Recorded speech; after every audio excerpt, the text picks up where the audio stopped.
Yo, Revolt Retro back at you again. I do appreciate you checking in with Mr. Revolt himself.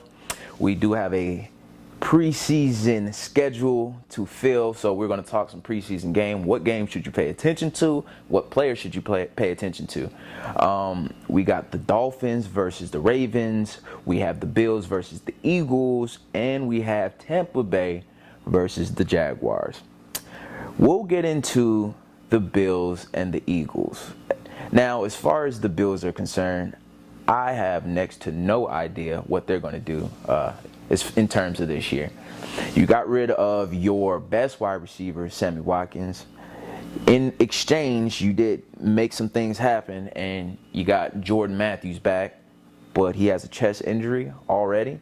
So who's to say how productive he's going to be in that offensive system?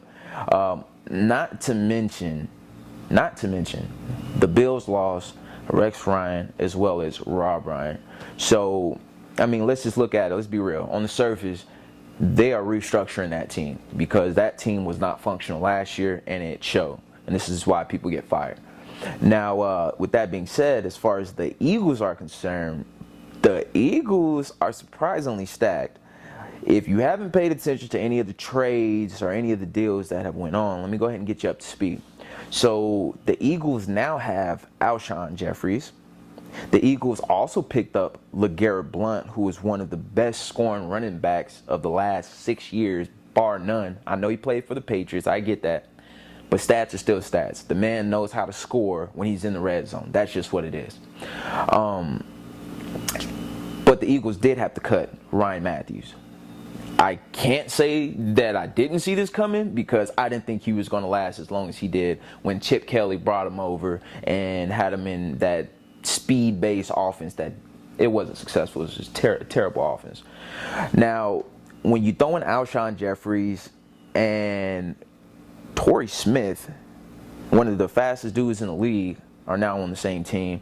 So you got Alshon Jeffries, a big wide receiver, Torrey Smith, a speedster, and then you have Nelson, that's also a speedster. They're going to cause some problems. And a lot of people don't know Carson Wentz was airing the ball out last year, which tells me that the Eagles organization has a lot of faith in this guy with the ball in his hands and him throwing the ball, period. That's going to be a notable watch this year. I think Carson Wentz, I know last year he aired it out a lot. I want to say no matter how you cut it, he'll be top 12. At least in passing yards, he'll be in the top 10 as far as attempts. They are going to air it out. I can assure you that. As far as the Bills and the Eagles game, I would really pay attention to Jordan Matthews. That's if he plays. As far as the Eagles are concerned, it's only week 2, so they're not going to get that much work in. But I would love to see how they're going to use LeGarrette Blount. Is he going to be their feature back? Now, mind you, they still have Darren Sproles. They didn't cut him, which I think he's a nice change of pace back, if you will. But it's going to be interesting in watching that team because they have the weapons. So it's going to come down to coaching and attention to detail, just like any other team. Now, I want to talk about the Ravens and the Dolphins. And what really stands out to me in this one is Jay Cutler, who got the phone call when he was sitting on his couch, waiting on the season to come, just like me, and do some commentary. He did not want to play. The fact that Jay Cutler is in pads it's just telling me, man, it's a money grab. It's a money grab. Now, we'll see. I mean, obviously it's early in the season, so I don't want to be too quick to judge. But I know Jay Cutler. I've watched him play for years, and he is not a leader of any sorts. So I know guys like him, they make it about themselves. We'll see. But if you look at the Miami Dolphins from top to bottom, I mean literally from top to bottom, they have a really good team. You have a experienced quarterback in Jay Cutler, even though he leads the league every couple of years in red zone interceptions, which is a no-go. You can't do that. You can't turn the ball over when you're supposed to score and you just gave up 7 points. You just can't do it. At least 3 points. But he's notorious for that. But Jay Cutler is also notorious for airing the ball out. And if you're trying to tell me Jarvis Landry isn't going to benefit from that, if you tell me Devontae Parker ain't going to enjoy that, you're crazy. And not to mention, let's throw him into the mix, Kenny Stills, another fast wide receiver. So you got 3 wide receivers that are prepped and ready to go. What are you going to do, Jay? Let's throw in a couple of X factors. The Dolphins just picked up Julius Thomas, which I don't want to say it's a great pickup, but I will say it's a very good pickup for the simple fact that he does have experience. Obviously, he's been to a Super Bowl, and we'll see. But you have Julius Thomas, and you have another tight end, Antonio Fasano. So what are you going to do with this stacked team? You got 2 tight ends. You got 3 wide receivers. You have a running back in Jay Ajayi. What are you going to do, Jay? That's what I'll be paying attention to. I want to see what Jay Cutler is going to do today. Now, on the flip side, the Ravens have a couple of key pieces that they picked up as well. Danny Woodhead was a phenomenal pickup.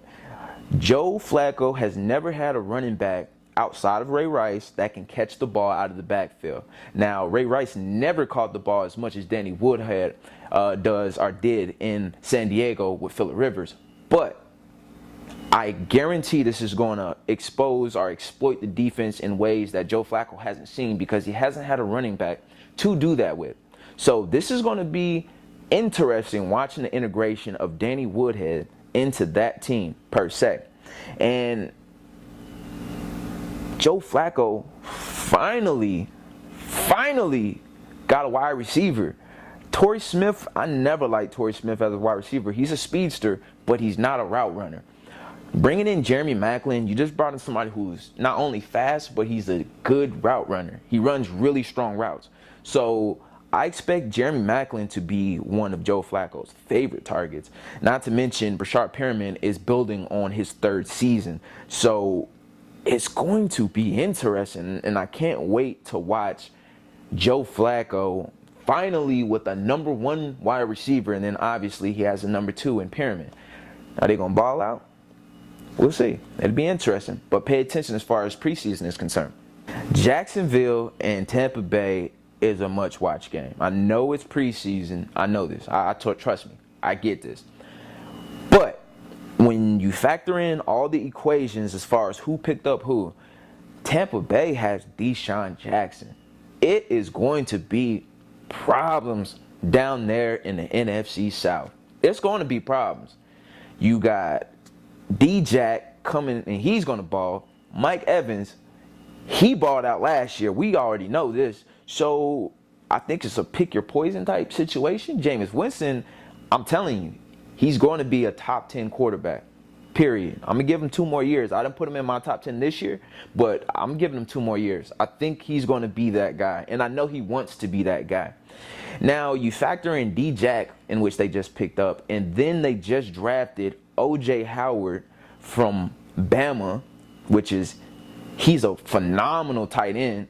You factor that into the equation that he has O.J. Howard, not to mention he has Cameron Brace from last year. Cameron balled out last year. He had 8 touchdowns, so he was one of the higher scoring tight ends. Per se, he didn't put up that many yards. I want to say it was 600 and some change.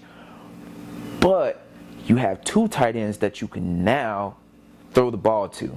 You can run out of a 2 tight end set and stack it. They're figuring out whether you're going to throw the ball to Doug Martin coming out of the backfield, or you got O.J. Howard blocking, and then releasing and taking off down the field and catching a fade. There's a lot of different things that you can do out of that offensive set and that offensive front. Now, on the flip side, Jacksonville had a phenomenal draft. I mean, everybody said it. Watching them pick up Leonard Fournette, it left me with some question marks, per se, for the simple fact that you just picked up T.J. Yeldon about 3 years ago. Not to mention you just picked up Chris Ivory last year. I think Jacksonville is still trying to figure out who's going to be their starting running back. Not to mention who's going to be the future running back. Let's say that. Now with Leonard Fournette, Fournette. If you watch this kid play any college ball, you are excited as I am to watch him play in the NFL. Is he going to be that physical beast that demolished everybody that literally came up to try to hit this kid? Because the man was a beast in them pass. That's not somebody I would want to tackle. I'm going to tell you this right now. That is a beast and a half. Is he going to have the same success that he had at Bama? Now, granted, I understand it's the NFL. We all know that. The talent's going to change, right? But is he going to have the same physical that he had in college where he's running through guys and he's just a bruiser? Or is the offense not that compatible for him to run that way and he'll just kind of be a, third down back where he'll just come in and get the tough yards? We don't know yet. But obviously, I gave you three names: Chris Ivory, Leonard Fournette, and T.J. Yeldon. You got three running backs fighting for the same job. So, are they going to share the ball? Who's going to get the number one spot? Who's to say? But it's preseason, and this is why you have to watch. So, as far as preseason games are concerned this week, I would really pay attention to some of the wide receivers that have made changes as far as teams, like Desean Jackson. How is he going to be on his new team? I would definitely like to see how Danny WoodHead is going to fit in with Baltimore. I think that's going to be interesting. And then I think it's a must-watch.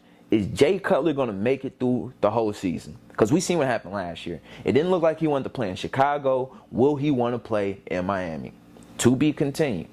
But we'll keep these posts short and sweet. I just want to get to the punch.